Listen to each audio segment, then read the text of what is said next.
భక్తులందరికీ నమస్కారం అండి. శివతాండవ ఛానల్‌కి స్వాగతం అండి. ఆ శివయ్య ఆశీస్సులు, ఆ తల్లి ఆశీస్సులు ప్రతి ఒక్కరిపై ఉండాలని నేను కోరుకుంటున్నాను ఫ్రెండ్స్. ఇక ఈరోజు దుర్గమ్మ మన కోసం ఒక సందేశాన్నైతే అందిస్తున్నారండి. ఆ సందేశం ఏమిటంటే, ఈ వీడియో మీరు ఫస్ట్ టైం చూస్తుంటే ప్లీజ్ లైక్ చేయండి, షేర్ చేయండి, సబ్స్క్రైబ్ చేయండి ఫ్రెండ్స్. ఈరోజు దుర్గమ్మ అందించే సందేశం ఏమిటంటే, బిడ్డా, నీ పాపాలను ప్రక్షాళన చేయడానికే చేయబోతున్నాను తల్లి.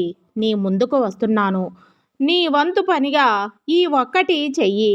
మిగతాది నేను చూసుకుంటాను గదా అని దుర్గమ్మ అంటున్నారండి.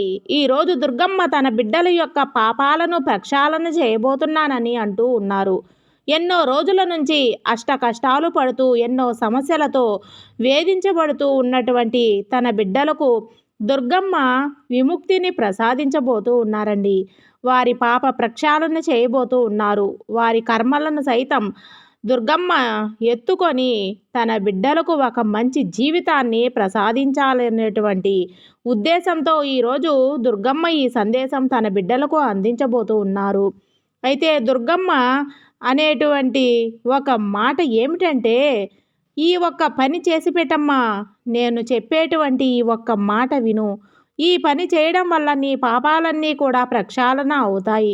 నువ్వు పరిశుద్ధంగా బయటికి వస్తావు తల్లి. నువ్వు ఒక గొప్ప జీవితాన్ని లభిస్తుంది. నువ్వు కోరిన ప్రతి కోరిక నెరవేరుతుంది. నా బాధ్యత నేను నెరవేరుస్తున్నాను అని దుర్గమ్మ తన బిడ్డలకు చెబుతూ ఉన్నారు. దుర్గమ్మ ఎన్నో వాక్యాలు చెప్పొచ్చు. దుర్గమ్మ ఎన్నో సందేశాలు ఇవ్వచ్చు. కానీ అవన్నీ కూడా ఒకే ఒక్క విషయానికి సంబంధించినవై ఉంటాయి. అందే దుర్గమ్మ ఇన్ని పనులు నిన్ను చేయమని చెప్పారు అని మనకు అనిపించవచ్చు. కానీ వాటన్నింటినీ పరమార్థం ఒకటే అయి ఉండొచ్చు తల్లి. ఒక్క విషయాన్ని మనం ఆచరిస్తే చాలు. దుర్గమ్మ చెప్పినట్టు ఆ తల్లి బాధ్యత తండ్రి నిర్వర్తిస్తారు. తన బిడ్డలను ఒక గొప్ప స్థాయిలో ఉంచుతారు. అర్థమవుతుందా? అయితే దుర్గమ్మ తన బిడ్డలకు ఏం చెప్పబోతుందో అడుగుతూ ఉన్నారో, తన బిడ్డల జీవితం కోసం, వారి భవిష్యత్తు కోసం దుర్గమ్మ ఏం చేయబోతున్నారో ఆ తల్లి మాటల్లోనే విని తెలుసుకుందామండి. మళ్ళీ చెబుతున్నాను, దుర్గమ్మ ఎన్ని మాటలు చెప్పినా సరే వాటన్నిటికీ పరమార్థం ఒకే దగ్గర ఆగుతుంది. ఆ ఒక్క పని మనం చేస్తే దుర్గమ్మ తన బిడ్డ కోసం ఏం చేయాలనుకుంటున్నారో అది తప్పకుండా చేస్తారు. అయితే దుర్గమ్మ ఏం చెప్పాలనుకుంటున్నారో ఆ తల్లి మాటల్లోనే విందాం తల్లి. బిడ్డా, నువ్వు నేను చెప్పినట్టు నీ పాపాలన్నీ కూడా ప్రక్షాళన చేయబోతున్నాను తల్లి. నీ కర్మలన్నీ సైతం మోయడానికి నేను సిద్ధంగా ఉన్నాను. అయితే నువ్వు ఈ అలవాట్లు చేసుకోవలసి ఉంటుందమ్మా అని. ఏంటి అని దుర్గమ్మ అడుగుతున్నావా? చెబుతాను, శ్రద్ధగా విను తల్లి.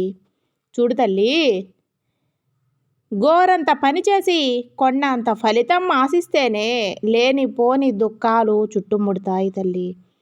తల్లి, అలా చేయవద్దు.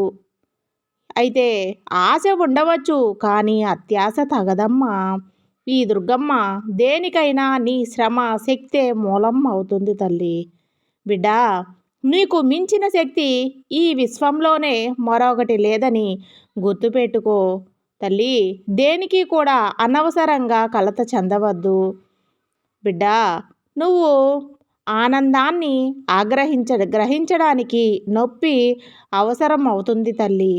కాబట్టి నువ్వు నొప్పితో బాధపడుతున్నప్పుడు కలత చెందవద్దమ్మా. కానీ దాని అర్థం త్వరలోనే నీకు సంతోషం రాబోతుందని అర్థం తల్లి.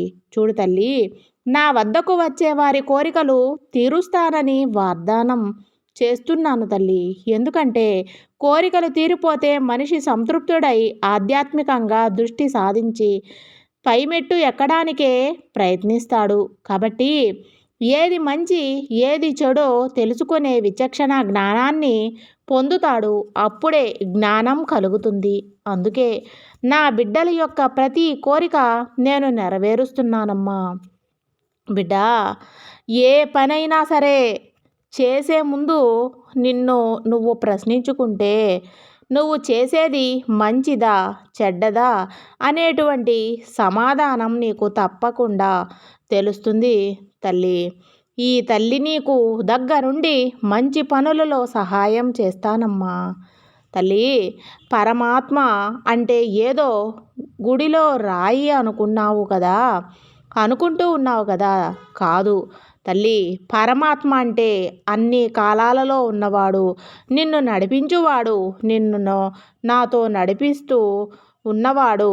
ఈ తల్లి అంతా నాతో ఉంటాడమ్మా, నీతోనే నడుస్తూ ఉంటాడు. ఆ విషయాన్ని గ్రహించు తల్లి.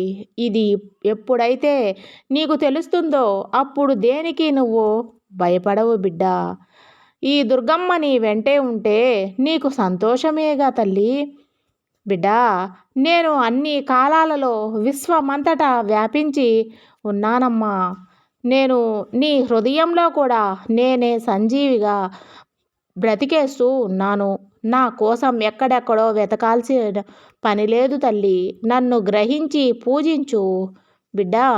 తప్పకుండా నా ఆశీస్సులు నీకు అందుతాయి తల్లి. తల్లి, పవిత్ర హృదయంతో ధ్యానం చేయగలిగితే మీ హృదయంలో జ్ఞాన జ్యోతిగా కొలువై ఉంటాను.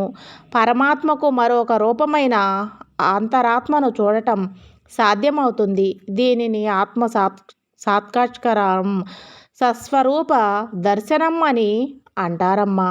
ఈ మాటలు అర్థం కాలేదా తల్లి? శ్రద్ధగా విను.